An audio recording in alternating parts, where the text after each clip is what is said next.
Hello, everyone, and welcome to your Niagara Falls experience. I'm Nico, and you're not Peter. Wait a second, I know you. You must be Nick Hurd from Niagara Falls Adventures. Yeah.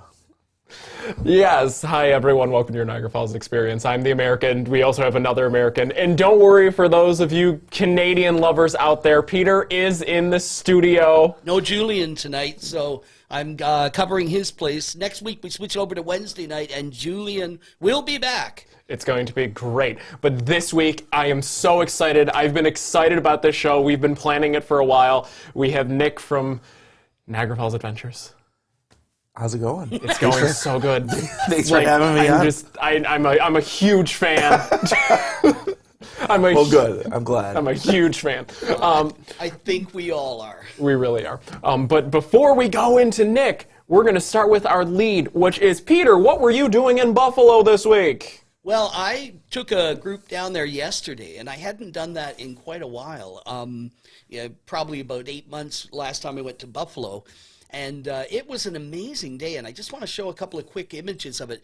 There is so much to do in Buffalo that you don't even have to pay for. For instance, the view from the top of City Hall from the observation deck. You walk right around, both outside and in. They have windows. They have signs that show you what each of the buildings you see are. And I took some people from Florida up there, and they were really happy to have the opportunity to see Buffalo from many different vantage points. We saw the Edward Cotter, the fireboat, which is the oldest active fireboat in the world. And we saw that out for training. We went to Silo City, and we saw some of the Great Lakes freighters, big self-unloaders that were out there. They were delivering sand, whether or not that's for road treatment or if it's for, and I'm just a little perplexed here because I want to make sure I show all the pictures, but our people really had a great time, and they got lots of different vantage points. So here, I'll put me back up, and then I can be back in track. So yeah, whether the sand was for road treatment or construction purposes, Buffalo's harbor is thriving as a working port. We saw Canal Side. We visited, at their request, the Our Lady of Victory Basilica. They dined at the Anchor Bar, the original, and so it was a great day, and it was fun to be back in Buffalo. The architecture there is absolutely outstanding. So that was a great day, and here I am, the Canadian, usually extolling the virtues of the Canadian side, but in all honesty, it was the experience in Buffalo, and it reminds you a lot of Canada and the U.S. and our relationship, because so much of City Hall represents the connection between the two nations. And Buffalo is a really cool city, and the nice thing about Buffalo is it has experienced a renewal of sorts, especially in the last decade. I remember when I was a little younger, and you'd be, driving past the Skyway, and things looked a little gray. I think gray is a nice way to put it. I never thought I'd be able to, find a place where I could sit down and have a milkshake and poutine sitting in Buffalo. But Nick, you've spent time in Buffalo, haven't you? So actually that area that you're talking about right next to, so I think it used to be a tire company where Silo City and all that area is St. Mary's Cement. My dad used to manage that place. So I used to spend a lot of time down there. So actually that cement and the sand that you're talking about would go to one of the concrete companies over there, and then they would send it out as concrete. Oh, that's so cool. St. Mary's is a widely recognized name in cement, like Lafarge and others, but that is really cool. That's a great connection. Did your dad tell you stories about it? Oh, I used to be down there, and there's probably some stuff I wasn't supposed to be allowed to do.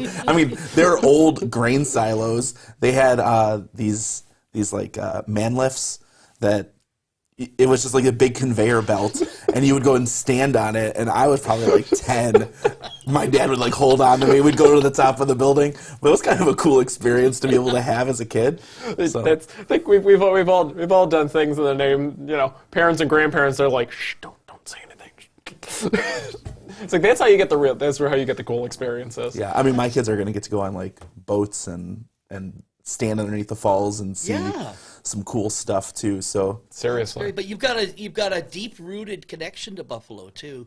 for sure. And it's become a really fun, it's like a second day tour. When people come here, especially this time of year, and they do Niagara Falls, Buffalo is a great city. The architecture, Louis Sullivan's Guarantee Building with all the terracotta outside, just so many places down there that people were, the mansions of Delaware and Darwin Martin House. So it's a city that you can do a really great tour experience and not spend a lot of money in.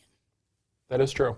That's kind of that's the cool thing. I think Buffalo Niagara region in general, like you can have a vacation for every single level of. You want a vacation for not a lot of money? You can do it. You want to spend a lot of money? You can spend a lot of money here too. Believe me, I have spent a lot of money here. But it really, that is the nice thing about the Buffalo Niagara region is it's accessible to everyone. And there's something for everyone. It's got a great sports community. Go Bills. Canal Side is beautiful. That's right. The new Explore and More Science, Kids Museum. It is a science museum, I believe. They're right down at Canal Side as well. Just so much you can do. And even just the buildings themselves, the Market Arcade on 617 Main Street. When I worked down there, I trained the docents for Preservation Buffalo Niagara back about 10 years ago. And I used to work in this building at 617 Main, so I dropped my guests off, and they walked through it, and I went around to Washington Street and waited for them. And they loved it. You can walk through, you can shop, you can grab a coffee, and it's all gorgeous architecture. It really is. There's a lot. What is your favorite building in Buffalo, Nick? City Hall is just gorgeous, I think. Okay, there we go. That's the correct answer. That's the answer. Yeah. Everyone picks City Hall. You have to go to City Hall. It's funny because I always, I just remember as a kid driving by those buildings because you'd be on the freeway heading to the airport or something, and it was like that. Those are my way markers. I refer to them as my I'm going home way markers. Nice. Like coming towards the falls. It starts with you see Buffalo City Hall, and you're like, okay, I'm heading home. Just got off a long flight, And then you get to the top of the Grand Island Bridge, and I see the Canadian skyline. I'm like, okay, I'm home. We're good. Like that is like, I'm like, but my favorite thing, if you've gone to, it's Niagara Amusement and Splash World now, but it was Fantasy Island. Yeah. And if you have ever been to the top of the Silver Comet, and you look to your right, and there's Niagara Falls, and you look to your left, and there's Buffalo City Hall. It's like, I'm like, oh, this is tall. And then you drop 60 feet and go, and then you ride it 5 more times because... Why wouldn't you? Exactly. That's it. But, what are some of your favorite things about Buffalo, other than, obviously City Hall, and don't say the food. The food is the easy option. That's my pick. So, Canal Side is obviously, awesome, especially in the winter.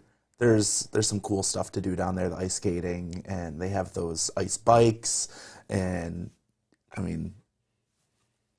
that's pretty amazing. And really, it's so cool down there, and there's always something happening, always like markets and events and concerts, and just Buffalo is the happening place. Not saying that Niagara Falls isn't a happening place. We're always having something happening here too. I know Niagara Falls is like, you want to talk about things to do. Niagara Falls, I know it. Oh yes, this is. Well, that's why you're here, my friend. Yeah. Exactly. Like let's just make this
On the shoreline of Lake Ontario, just east of Wilson, New York, you'll find a sweet spot that combines old world charm with new world vintages. From the rustic elegance of their grounds to the warmth and enchantment of their tasting room, you'll feel a special welcome to Victorianburg Wine Estate, owned and operated by Victoria and Dan Hogue. Award-winning wine is available for tasting, or for a true adventure of pairing, you can savor the wide variety of award-winning chocolate truffles and their suggested wine partners. From the superb traditional wines to specialty vintages infused with chocolate or other delights, there's something for every palate. No setting on the wine trail can match this marriage of vintage and delicacy. Our tasting room is open daily, Sunday through Friday from noon until 5, and Saturday from 11 to 6.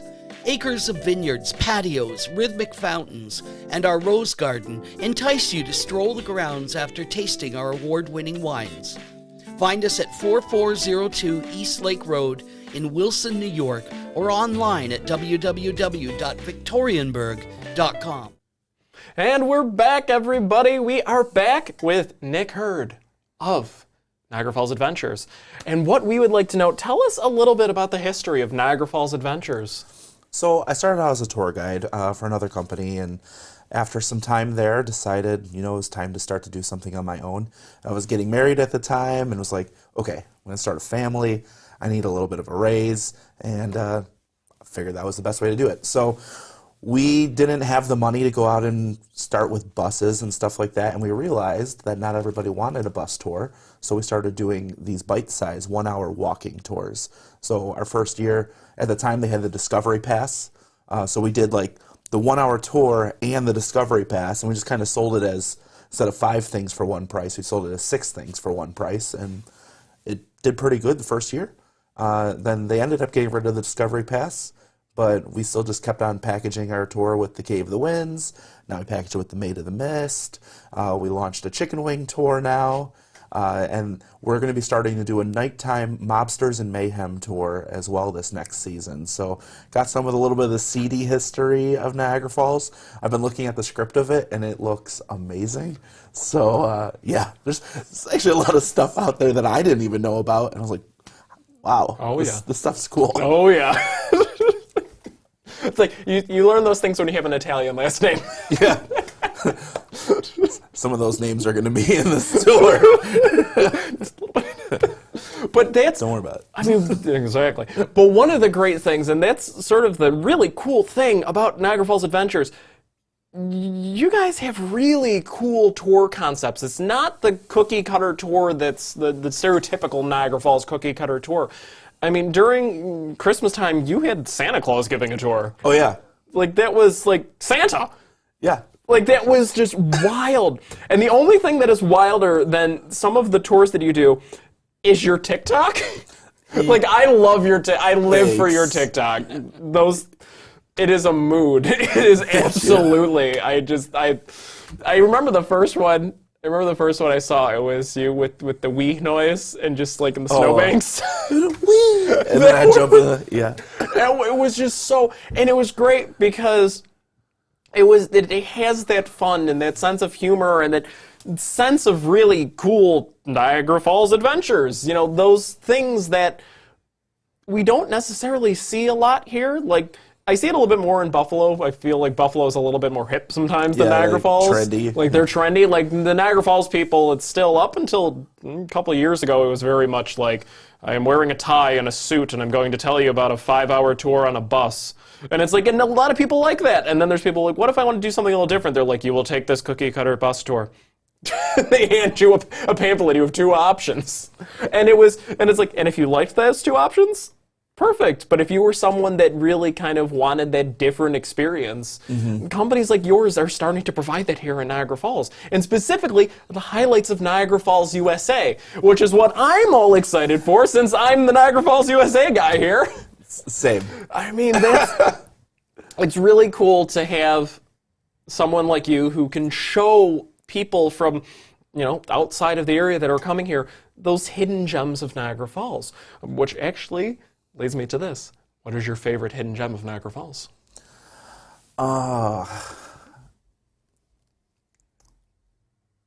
hidden gem. See, this is the thing, is because there's all the stuff that everybody knows, right? So, so hidden gem, I would say maybe it's the jet boat.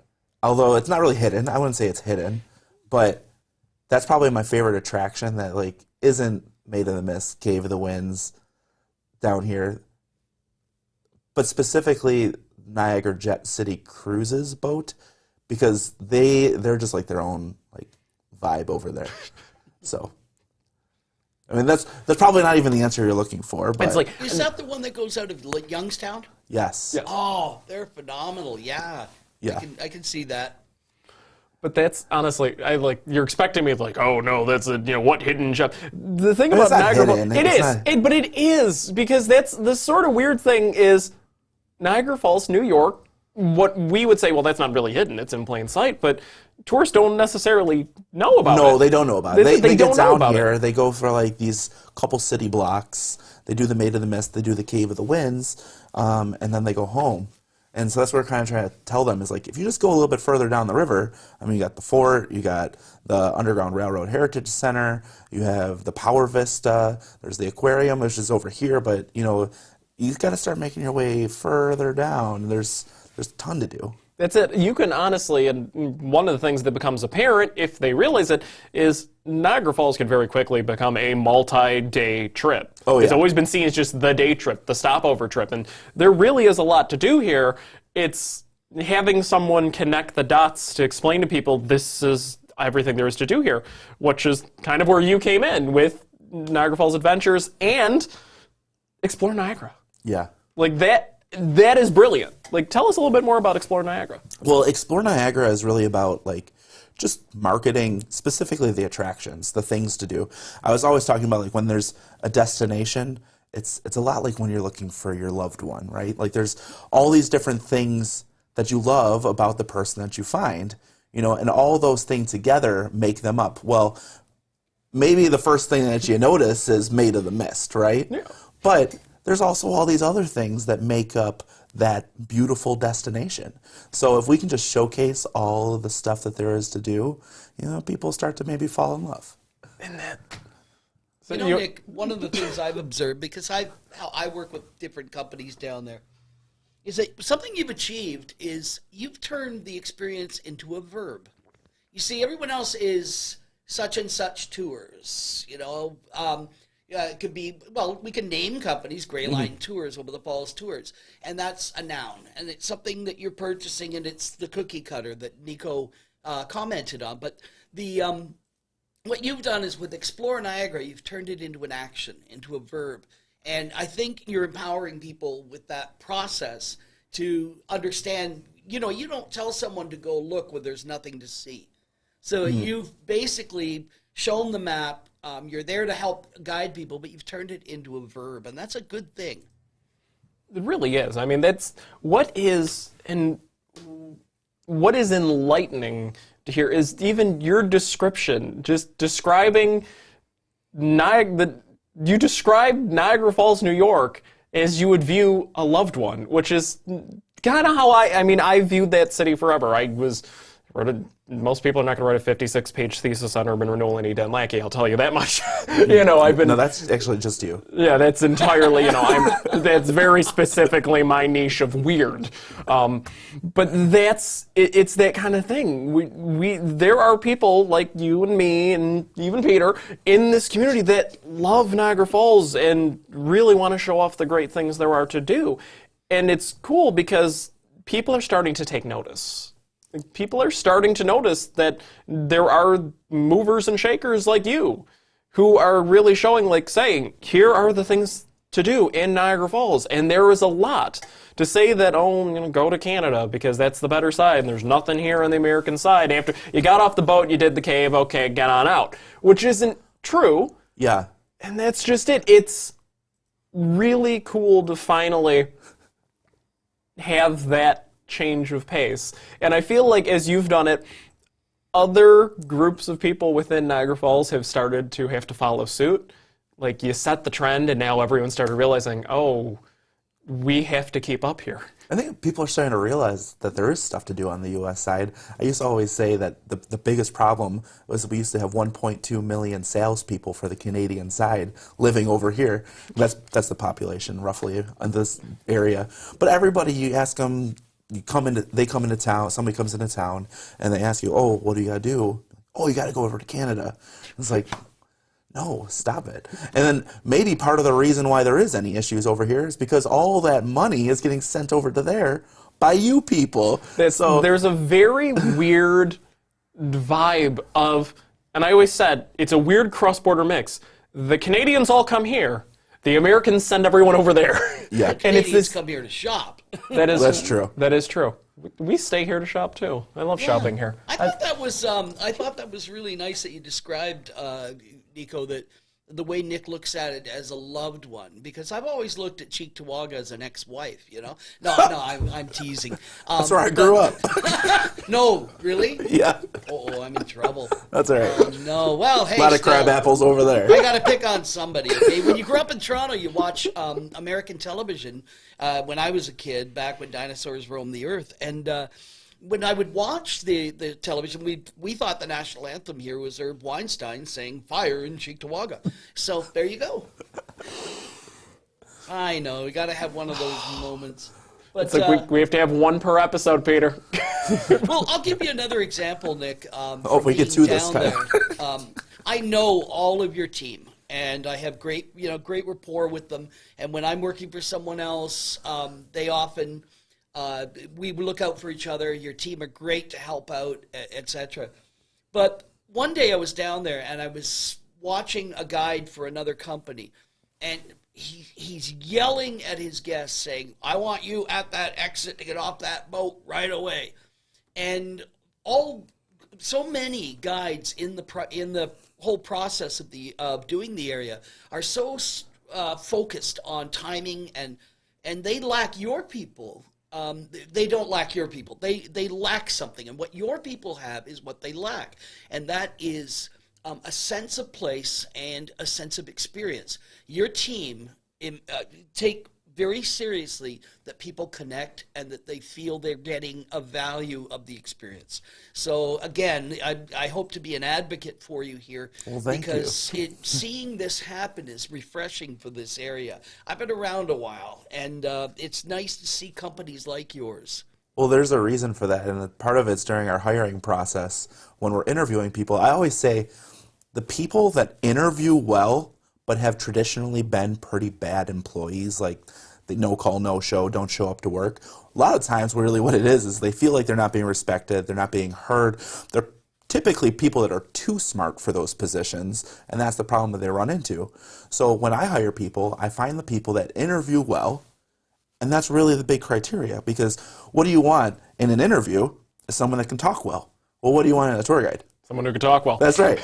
So I mean, if we can get those people, but then make them feel appreciated, make them realize that there's a sense of purpose here. Because my whole vision behind everything with Niagara Falls, this is so much more about bringing people to a destination and showing it off. It's about if we can turn this into a year-round destination. If we can showcase what we have here is amazing, well, now we have additional meals, we have additional hotel rooms, which means more staff, which means that part-time people are becoming full-time people, seasonal people are becoming year-round people, and that means renters are becoming owners, and they're becoming taking care of their property. And now when they're saying, oh, don't go too far into the city, well, maybe that too far into the city isn't so far, it's a little bit further out, and people are starting to take care of their place. So I look at this more as, hey, tourism is what's going to fix the city. We should get behind it, and we should start to promote it a little bit better. And you hit the nail right on the head there, that Niagara Falls we have more than good bones. We have good organs. We have a lot here. And we've got a wonderful spleen. Exactly. But we have a lot of great stuff here. And what it really is we have to highlight it and figure out a way to keep it going year round. The number one thing that is brought up, the topic to end all topics is, what does Niagara Falls, New York need to become a year-round destination? And there tends to be this Y split. Half the people are like, we need to come up with something, entirely unique, and something, we could do this and this and this. And there's the other split that's like, well, we just have to copy Canada. And it's like, and there's one of two opinions on that. You either copy Canada or you don't. What is your opinion on this? Well, one, if you copy Canada, then we still have a seasonal destination, because if you go over there in the wintertime, it's still not terribly busy. So, Buffalo is actually doing a pretty good job of it. They have stuff to do in the winter. This is Buffalo we're talking about, right? Like, they are known for not being a place to go in the winter. So, if they have some stuff to do, Niagara Falls, I think part of it is education. You got Cave of the Winds, you have the aquarium, you have Underground Railroad Heritage Center, you have Power Vista, Old Fort Niagara. These are just the things I can think of really quick. Off the top of your head. That are open. Right now. Yeah. Right now. Maybe not right now. It's a little bit later in the day, but... No, I'm just kidding. But they're open year round. I have to challenge you though, because I am the Canadian here. Yeah. Well, I wouldn't expect anything else. I've been over several times in the last couple of weeks doing tours on the Canadian side, and it's packed. Over Christmas, it was jammed. The Festival of Lights is huge. Yeah. And Nico and I are going to get up in front of City Council in the next month or so and ask to find out if we can spearhead getting a Festival of Lights in the Falls area. On the Canadian side, they now have this new Power Museum, the Power Project. Phenomenal. We went over and did it back in October, and it was just breathtaking. But the thing is, what you're saying is right, because, at least in my opinion, that we have an equal experience. Fort Niagara is every bit as good in the winter, and in fact tells a much better story in the winter of how bleak and cold it was there for the French and the British, etc. So, yeah, Canada's hopping. I was in Buffalo yesterday, and it was great. And now Niagara Falls, USA has what you were describing, a list of things that people can do. And really, it's just letting people know that it's here. And it's funny we talk about this. When I go to Fort Niagara, usually, because there's an off season, not fake that there is still an off season, which means, we free up a little bit more of our time. And the time that I go to the touristy stuff is winter. I go to the aquarium. I go to Old Fort Niagara. I'd spend a ridiculous amount of time in the Power Vista. It's like, because Power Vista is probably one of my favorites. But that's sort of, there are things to do here even in winter. And kind of like what Peter was saying is, with the Festival of Lights, we have Jingle Falls. We have the bones right there. It just nudge it a little bit, just a little bit further, like step by step. Because the thing with Jingle Falls is absolutely wonderful, except that it's only those 3 Saturdays. Yeah. And, I know a lot of people where, they're not available that Saturday. So, and one year they did do some on Sundays. But it's like lately it's just been, and I know because it's that slow rollout, the pandemic hit and kind of set things back a little bit, and we've been, grinding ahead. But I feel like, especially so during the holiday time, having something that's sort of always there would be nice, because that is what Canada has. And we don't have to copy Canada's Festival of Lights. And Canada copied our Festival of Lights, if I'm being perfectly honest. Peter. Oh, no, we stole it, eh? But then the weird thing that you get after the holidays, now here we are, it's mid-January, and their lights they'll go on through February, but then they're going to hit a lull. They'll hit, the quiet time, and Canada is quiet. But like you said, Buffalo is hopping. Buffalo is happening. And Niagara Falls has some of what it needs. Yeah. What do you think, like pie in the sky idea here, what do you think that Niagara Falls could use that would make it even more of a year-round destination? Okay, so this was a thought that I had a long time ago, but still feasible. I don't have the money to do it, but hopefully somebody out there does. But I think that we need to put some sort of like an ice festival, winter carnival, ice castle. They have these in like Lake Placid area. They have Quebec one. City, yeah. Yeah, like they have them around. There's a couple of spots in the area that they could have something like that. But if we were able to do that, at least get some locals to start coming out, and the last thing you want is for a tourist to come and there's nobody around, because then they feel like they made a bad choice coming in the winter. But if we have stuff going on that the locals are appreciating, well, now the tourists that come are saying, oh, there was a ton of people here. There was a lot of cool stuff to do. And then they go home and they start telling people, and then word of mouth is how you start to make some changes. So, and then document it, get it up on YouTube, show people, hey, there's cool stuff, do it. That's it. If only somebody would make a show highlighting what there is to do in Niagara Falls. Peter, we might be onto something here. We should look into that. I'm immediately gonna go see if I can find one. Hang on. Wait a minute. I think I found it.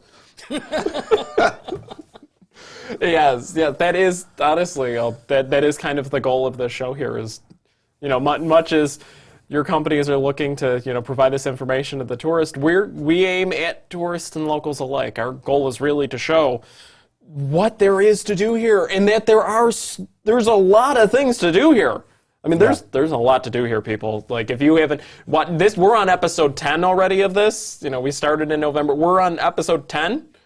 We haven't even scratched the surface. Oh yeah. Like, not even like razor off the top. There's so much. Part of it'll be as well that our plans are that we've already started, but we're going out to places and doing as much interaction there and gathering footage that we can show when we're back. Yes, and that's just it. I mean, there's so many things to do here, and there's so many developments, and even things that are happening right now that are in the works that are super exciting, like the Great Lakes Interpretive Center that the aquarium is doing in the old Gorge Discovery Center. That is brilliant. That is such a cool thing. And Nick, I'm really excited for that. We saw a sneak peek of that a couple months ago. Well, when it was still in its kind of boiling, it wasn't even boiling over yet. It was just like, this is what we're looking at doing. And to see that it's actually going forward is really cool. And then now the new visitor center, which is finally taking shape in the park. We've been staring at that for. I know, you get to see that progress. Yeah. You also get to time your speeches on your tour in between. Yeah, it's been very, very loud, but hopefully that's the kind of stuff though that do it. That's it. Get it You done. know what? That's Do fine. it. Like, I'm not upset that I got to talk over some construction. If that means that we're going to get that visitor center, There's something way cooler coming up. Exactly, So and that's I'll take where. it. Well, there's my latest look. Just the other day, I snapped that one. I know it's kind of from a distance, and we've got a lot of foreground, but they have been bringing in all the glass you see along the front, the facade of it, where the blue is. They've been putting up the glass there, and it's been coming in on individual panels with all kinds of workers around it. But it's nice to see it taking shape. It really is. And the funny thing is, when I look at it, especially when I look at the renderings, and because it is the State Park Welcome Center, I find it funny. It looks like the Power Vista. It has that matching aesthetic, steel top, glass walled. It has that matching aesthetic. Whoever it does. I never thought about that. The architects, and I've actually seen. There was a rendering of the lobby, and it looks like it's going to be like marble tone and stuff. And I'm like, oh, this looks a little bit like the Power Vista, which is kind of cool because it's creating that symmetry within the sort of welcome and visitor centers within the Niagara region, because they have that, very cool jet age, that jet age aesthetic except with a modern twist on it. But what's really cool is, we've been watching them dig that hole for a while now, and just, it's like a good location, what's going to go inside of it. And I'm excited. It's cool to see that the glass is coming up. Hopefully it opens on time. We don't know. They're working as hard as they can on this. I know that they've had some pretty brutal weather. That is a little bit. Just a little bit. But when it's done, I mean, that is going to be. Yeah. That's going to be it is going to be worthy of entering Niagara Falls State Park. I can't wait to get in there and just see what all they end up putting in there, so that we can start to work it into our tour. Exactly. It'll be a nice place to stop in the middle of the tour and get some visuals and tell some stories, but have something for people to actually look at when they're talking about it. And touch. Yeah, Yes. exactly. That's just having an interactive welcome center in Niagara Falls, and that's really, and from what it looks like based on the renderings, they are taking into account, tour guides and tour companies and pretty much everyone. Hence why I think it's more of a welcome center and not a visitor center. I noticed that they changed the distinction of the name. It used to be the Niagara Falls State Park Visitor Center. It is now the Niagara Falls State Park Welcome Center. Yeah. So I've noticed that there's a little bit of a dialectic change there that I think was intentional. Well, you want people to be welcome. Exactly. That's a good point. So we're throwing a lot of questions at you about things that are in some ways, Nick, that they're subjective, that we're asking you your favorite things, etc. But one thing I'd like to know from you is everyone talks about Niagara Falls being, and that's a bad term, not everyone, but a lot of people talk about Niagara Falls, New York being a weaker sister to the Canadian side. Now, I don't buy into that at all. I'm the Canadian, but what do you think, if you could think of a major change here, whether it's in the heart of the people or the way it is governed or whatever, what do you think the next big change needs to be here to help us continue growing? Well, I think that what you guys are doing and what Explore Niagara is doing, honestly, I think the biggest change is education. It's just kind of getting out there and letting people know this isn't the Niagara Falls that you used to know. If you ever talk to a local and the locals are complaining about Niagara Falls, ask them, when's the last time you've been to Niagara Falls? Because I've always found that their answer is more than 5 years. Yeah. Typically it's like 10. Yeah, it's usually 10. And it's like, well, I don't know if you know this, but the park has been under construction for the last 10 years, and they've been literally fixing that whole park piece by piece for 10 years. It's beautiful, and it's so much different than what it used to be. So I think that education piece, specifically with locals, but then, getting it out to the rest of the world, because I can't tell you how often I have somebody on tour, and they're like, I don't know why people say that you got to go to the Canadian side. This is so beautiful. Yeah. I didn't realize you could get this close to the falls. But with a good, proper education piece out there, letting people know, hey, I'm in America right now, and this is Niagara Falls, like right next to me. That's it. You're in it. I mean, the cool thing about the American side, we say the Canadian side is sort of the panorama. I always refer to it as the postcard. Yes. Because most of the postcards are shot from Canada. Yeah. Because it makes a pretty picture. The American side, you're in it. Yeah. You're in it. Like, you can't get any closer than the hurricane deck of the Cape of the Winds, that's for sure. I always say you can view it better from Canada, you can experience it from America. That's just it. That's a good way to put it. A lot of the perception that happens, though, is when people hear, I found it a lot this year when I was doing tours, I was starting to pay attention to it more, that people will look at the Canadian side and see all of the buildings, and then they'll look towards the falls and they'll see no buildings, and they'll think we're not developed. And actually, I know with your cast, your crew, and ours, the ones that I work with as well, we make it abundantly clear that we have a natural setting next to the falls. And it was hard won. I mean, back in the 1870s when they took all that land back, it was a battle. And when we won that battle, we don't want to surrender it to hundreds of buildings. Yeah. And I don't know if you're familiar with it, Nick, but there was a study done by the University of Guelph, I think it was around 2003. They found out that the mist over the falls has been affected by the presence of all those Falls View hotels on the Canadian side. It was people who came here 40, 50 years ago before they were built. They will say when they're on tour, they go, I don't remember that much mist. And what happened was the hotels that were built there, they blocked the wind that would normally clear away that mist. So all the development doesn't always have the best effect on the area, but we definitely have that natural setting. And that's something I would not surrender for anything. And I think you probably feel the same way. For sure. I mean, those hotels on the other side wouldn't sell for $500 a night if you were staring at a bunch of factories. It just wouldn't happen. No, it would not.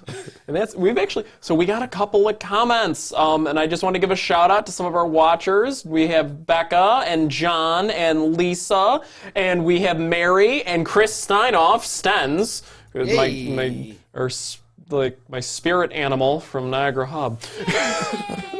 But Chris Steinoff actually pointed out something interesting. The Festival of Slice, the pizza festival, was canceled this year. It was supposed to happen during Jingle Falls, and then it was delayed, and then unfortunately, and it was just due to, our understanding is due to lack of local interest. The Festival of Slice was canceled, which is weird because it was such a hit event the 2 years that it ran. You know what I think it is, though? I think, and everybody's kind of suffered from this. I haven't, because I pay well. But people are understaffed. And so if you're a pizzeria and you're understaffed, you have to take care of all of your normal business. But then you also have to dedicate some extra people to go and work the Festival of Slice. It's kind of hard. So I think some of the pizzerias are like, oh, we just can't manage it with the amount of employees that we have. So if you normally would get 50 pizzerias, and this year you only got 20 pizzerias to sign up, well, now it's not the Festival of Slice anymore. I mean, that's it. And yeah, there are a lot of businesses that are that hiring crunch that is hurting. One of the interesting things that Chris Steinoff mentioned, and actually he clarified to me, thank you, Chris, that it was very specifically, it was that the pizzerias were the ones that didn't respond. The locals and the tourists wanted it. It was in high demand. But the other thing that he mentioned is that having a slice tour of Niagara Falls. So you're doing a wing tour. Yeah, we do a wing tour. Which is like, would you consider doing a slice tour? So not going to lie, we talked about it. This is the thing, though, is right now, all of our tours, they're bite-sized, no pun intended. They're like an hour and a half or so. And they're all walking tours because it's just easier to do that. So then you run into, well, which pizzerias do you hit up? So you kind of have to figure out, like, which couple blocks do you want to do? Not everybody wants to go and do like a 3-mile walk when they're going to go get something to eat. So you kind of have to figure that all out. Like, we have our chicken wing tour. We hit up some pretty awesome spots, but I mean, that walk is nothing that you have to worry about. Like, if you're on family vacation, grandma can come and do the chicken wing tour. It's no big deal for her. So just got to figure out exactly where we would hit up for the pizza. That makes sense. And, Niagara Falls is, it's sort of like a pizza capital of the world. We have a lot of options for pizza here, which will actually be a future Niagara 9. Nice. But right now, our current Niagara 9 yes. is wings. Mm-hmm. So we have to ask you. Yes. Who do you think? I want to say, now, how are we phrasing this, Peter? Is it usually in English? Sorry. I like it. Are we asking for his favorite wing or which wing he thinks is the best one in Niagara? Well, I would say for the average listener or average answer or person answering, got to get my language back in gear. You're really asking kind of both in one. Which is your favorite that you think is the best wing in Niagara Falls? So we actually, I don't know if you knew about this, but the toy drive that the firemen do every year. Yeah, we were at their. We were live on their telethon. Yeah. Oh, okay. Yeah. So this year's telethon must have been after you guys came. Yeah, we were first up. Oh, well then, yes, we were definitely after you guys. So we started doing a mini chicken wing festival this year. We had wings from 6 different places, and then later in the evening we did an actual chicken wing tasting. So I know who won that, but I also know who my favorites are. So, I mean, I can kind of give you both. We need both. All right. Yeah, but definitely yours. So one, it had to be a specialty wing to enter. Okay. And the Anchor Bars, it was a jalapeno or habanero ranch wing is actually what won. It was a blind taste test, and that's actually what won. But my favorite wing in Niagara Falls is Brando's, and specifically Brando's blue cheese is homemade. They make it themselves, and that blue cheese is so good. So, I mean, if this is a blue cheese picking competition, I mean, Brando's hand down, but their wings with their blue cheese. Brando's is, and we've never actually discussed Brando's on air, No, Peter. we did not. Have you ever been to Brando's? No, I have not. Okay, so it is up the street, turn right from our studio. It's right there. Actually, right up from where the new location for Colosso Taco is. Because now there's food everywhere. Oh, yeah. I love Niagara. But their specialty pizzas. Yes. Are just like, I mean, that is the first menu that I put in my car. When I got my car, I was like, that menu went right in the back seat. I'm like, there we go. Because their specialty pizzas are amazing. They have like every day, like, discount specials and stuff. I remember I bought a metric ton of fries one day and drove out to like Gratwick Park and just sat at the edge of the river eating just like a ton of fries and a pizza. And it was just like, because that's like the kind of random thing you're going to do. Of course, you're going to go to Brando's, you're going to buy a ton of wings, you're going to buy a especially, loaded hot pepper pizza, and you're going to drive down to the river. They have a beef on weck wing. A wing? A beef on weck? Beef on weck wing. So it's like seasoned like a beef on weck. That might be the most Buffalo thing to ever It's the most Buffalo exist. thing that's ever existed, yeah. Only if you land on a table while you're eating it. Yeah. Go Bills. That is okay. So, now we know what we need to try. We definitely, because we're hopping around. We're trying wing places now for our Niagara 9 and finding the best 9 wings of Niagara. So that's going to be one of the 9. I can feel it. Their blue cheese was amazing. Yes. And I've had their blue cheese too, and it is just fantastic. And they're not far from here, you said. They're not. They're probably like a 2-minute drive away from here. They're right up on what street? It's that one that it's isn't in like that a other weird one. spot where it changes. So where the street splits. I don't know if that's Military, Cayuga, or River. Yeah, that's just it's where that splits between where the intersection of Military, Buffalo Avenue, and Cayuga. That 4-way split. Yeah. It's right over there. Oh. And you keep driving, and you end up on like the waterfront, or which park is that there? The boat launches are there if you keep driving up. Yeah, there's the LaSalle boat launches are up that way if you keep driving up that street past Brando's, and then you end up where people launch their boats into the creek. I know it's South Military that drives like right into their parking lot. Yeah, and they are so good. Oh, man. Most of this episode is just going to be food places that we're recommending, which is about right. If there's Bring one it thing, on. if there's one thing Niagara has, it is food. And it baffles me when people say, "Oh, does Niagara Falls have a lot of food?" I'm like, "Do we? Do we have? Yes, we have a lot of food. We have a lot of good food." I used to make the joke. You could literally go from Pine and Portage to Pine and Hyde Park Boulevard and survive a month just eating on the restaurants on that strip of Pine Avenue alone, just on that. And it's still there. I mean, it's like some of them have closed down, but a lot of them are still there between pizzerias, several Chinese places. I went to Faux Golden earlier this week. My friend dragged me to Faux Golden, and I say drag me as if I haven't been there 3 times in the last month. I go there like once a week. That's my, I get my number 37. Yes, I have been memorized. It is pho with rare beef and brisket. That is what I order.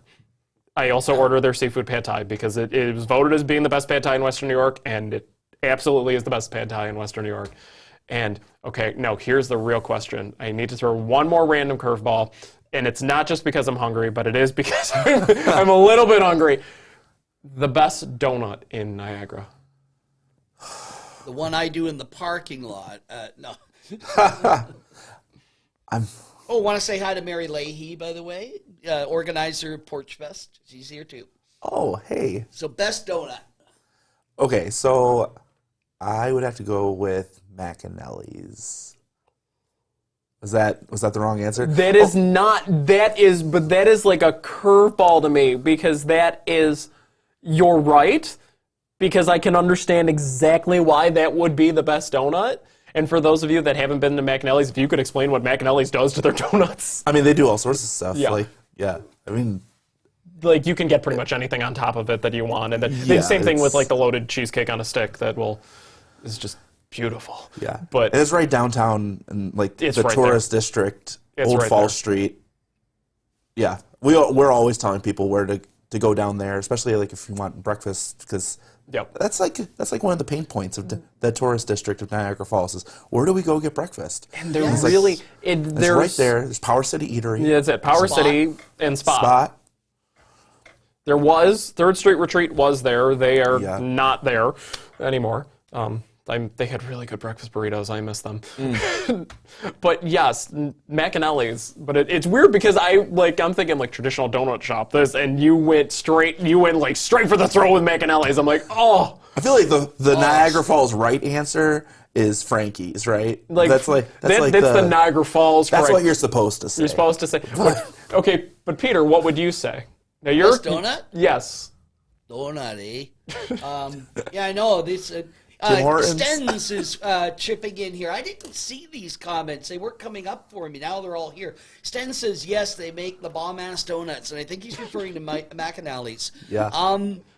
I like Frankie's, although I don't mind the donuts at DiCamillo. I find them kind of an old bakery feel. Yes. You know, when you were a kid and you went in, that was but yeah, Frankie's, what I learned when I came to the U.S., we lived in Kenmore for a bit, and Paula's was very close. And I went one day to pick up some Paula's donuts, and I bought a half dozen. I thought I had bought a concrete block. They're so heavy. Yeah. Wow. I mean, they're food groups. You know, they're not donuts. But yeah, I kind of like DiCamillo's. See, he stole my answer. DiCamillo's Angel Cream, specifically the ones from Linwood, with the chocolate glazed top. The traditional answer is to get the powdered sugar. I like to deviate. I like the chocolate frosted top Angel Cream donut from Linwood after 3 p.m. because they go on sale after 3 p.m. This is a professional tip. This is a pro tip. As a resident of Niagara Falls, after 3 p.m. the donuts are on sale. You go to DiCamillo to get your donuts after 3 p.m. But yes, I picked DiCamillo. I love Frankie's. My favorite donut from Frankie's. They have the coconut cream donut, and that thing. It puts me in a coma, but it is a really just ridiculously good donut. I'm gonna have to go out and buy donuts now, which is good because I mean, Frankie. you kind of did this to yourself. Frankie's is open 25 hours, 8 days a week. So That's right. that is their Get slogan. the sound effect of Homer Simpson going, donuts. Yeah, you get pizza there too. They do. Yeah, they have wings there too. Yeah. Peter, we have to check out Frankie's. Frankie's, yes. It will be the beef on weck wing donut. Oh no! That's- There you go. And those donuts will break a table on their own. We're causing trouble here. This is fun though, because with Nick, you've got that passion for the local area, and definitely you're aware of a lot of these places. I mean, we all know the little, the places like Wine on Third is a great place for dinner. Mm-hmm. People that I've sent there have been very pleased with it. Power City is hands over, whatever you say. Power City is the dining experience. For I believe the phrase you're looking for is veggie scramble on an everything bagel. Yes, yes. They have this honey jalapeno smear. Oh, do not That- get. Oh that's no, good. no, it is so. Yeah. It's like that. It's dangerous, and they make their bagel. The fact, I don't want to hear that Niagara Falls doesn't have things when we have a place that makes their own bagels in house. Yeah. Like that's cute. Like most places do not have a place that makes bagels in house. We have a lot of bakeries here. We just have a lot of food here. Yeah. And then it's a good problem to and have. then it's great. It's like you eat everything, and then you have just uninterrupted hiking trails. Like it's like they know exactly what they're doing. Well, that's it. We're going to change the signage coming into Niagara Falls. It's now going to say, "Welcome to Niagara Falls. We will feed you." Does that work? Perfect. It does. All right, that works. But there's so much else. It really. I mean, And this is. we're coming into 5 minutes left, and I know we've talked about food. We've talked about like favorite places. For Nick, what do you think your company sets you apart from every other company in the area? Because from the time you started, you from what I've observed, you've been aiming for that. You've been aiming for an identity, a brand that would not be the same old that this area has had. And I agree 100%. The tour companies that are here got into a cookie cutter model, and you buy the same product, it's just a different name on the bus, But what is your real departure from the rest? I mean, okay, so for me specifically, right? So it didn't matter the tour company I used to work for, the company that I run now, the guest was always the focus, So it doesn't matter like to the degree that I used to take it to. I mean, I wouldn't wear my sunglasses if I was talking to people because then it made it seem as if I wasn't giving them eye contact. Like I would go through that kind of minutia of making sure that I was giving the best kind of experience that I possibly could. The way that I would curate my stories so that they flowed together and then they fell on a joke. We would get to the point all the way over by on the Canadian side, there's the golf courses over there, and I would be telling them about how beautiful the golf courses are, and if you wanted to golf there, it's because it was such a nice golf course that you had to wear 2 pairs of socks. And the people would always ask, why? I'll be like, well, it's just in case you get a hole-in-one. And they, by that point of the tour, though, they'd be like, I can't believe we're still falling for these. Like, how are we still thinking that this is, like, real information? How old are your kids, Nick? 4 and 2. So you got the dad jokes lined up. Oh yeah. Oh, I've had them ready for years. I'm just with dad jokes. So I mean, and that's really what being a tour guide is about, is dad jokes. That is true. That is. I mean, I'm pretty sure. Like tour guides definitely are like the dads of tourism industry. Like that is the best. Okay, kids, get in the van. We're gonna drive to Niagara Falls. I'm gonna make some jokes, and we're gonna get some pizza afterwards. But then also like marketing. I think marketing is the big thing that we go after, is just like, we don't have to be cookie cutter and do things so business casual. You can be a little bit more out there. I just went on a reality TV show with Wes Bergman. I don't know if you know who that is. But Wes Bergman, he was on The Challenge. He's the host of this. It's for entrepreneurs. But I just go on there and I just talk about how amazing Niagara Falls, New York is for all the episodes. It actually comes out in a couple weeks. We're looking forward to that. Yeah, no, seriously. We're going to have a watch party, so feel free to come. But yeah, so like just doing things that are kind of outside the box that people don't necessarily expect, but just to kind of get your name out there and get people back falling in love with Niagara Falls. It's something to be fallen in love with. So, like I said, Niagara Falls is my girl. So it's a great way to put it.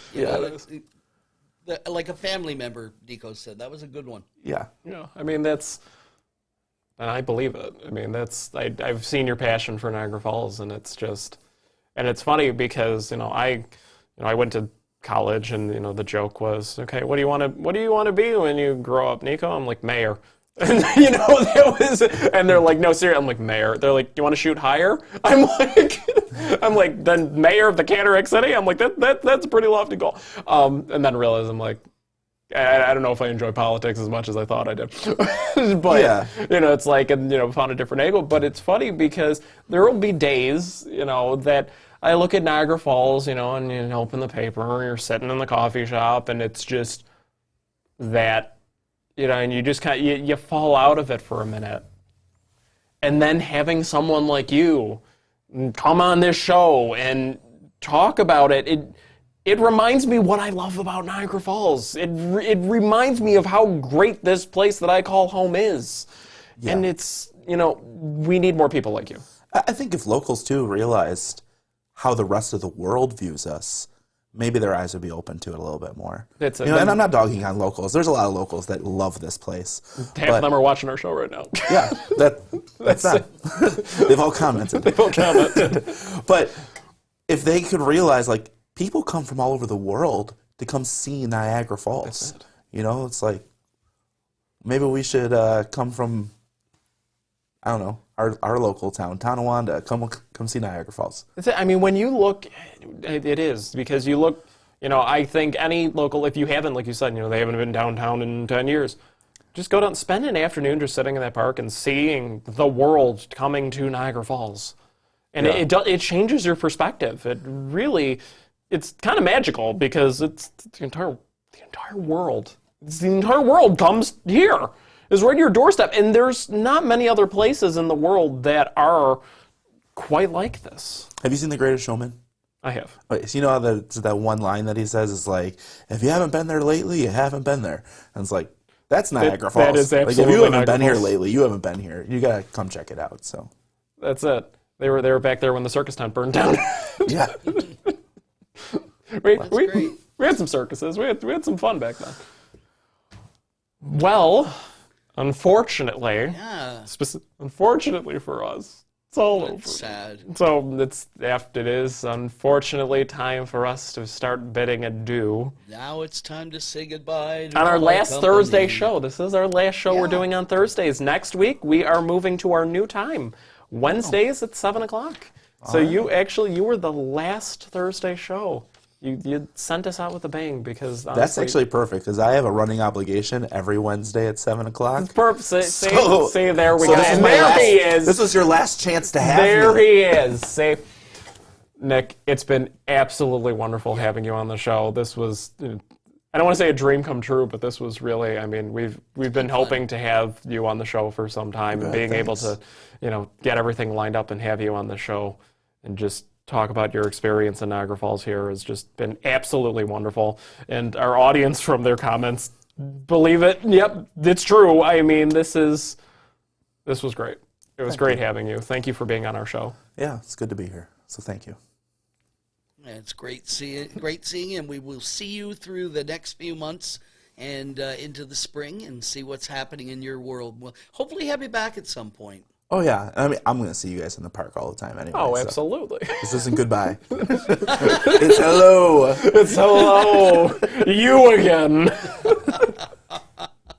All right. All right. All right, folks, we'll be back next week and live from Gotta Have It Restaurant on Military Road. And on behalf about of good our food. team, I know, we right? didn't have Julian tonight. And, maybe that's a good thing. I don't know. But no, on behalf of everyone here at Niagara's Box, we want to thank you for watching. God bless, good night, and don't ever miss an opportunity to see Niagara Falls.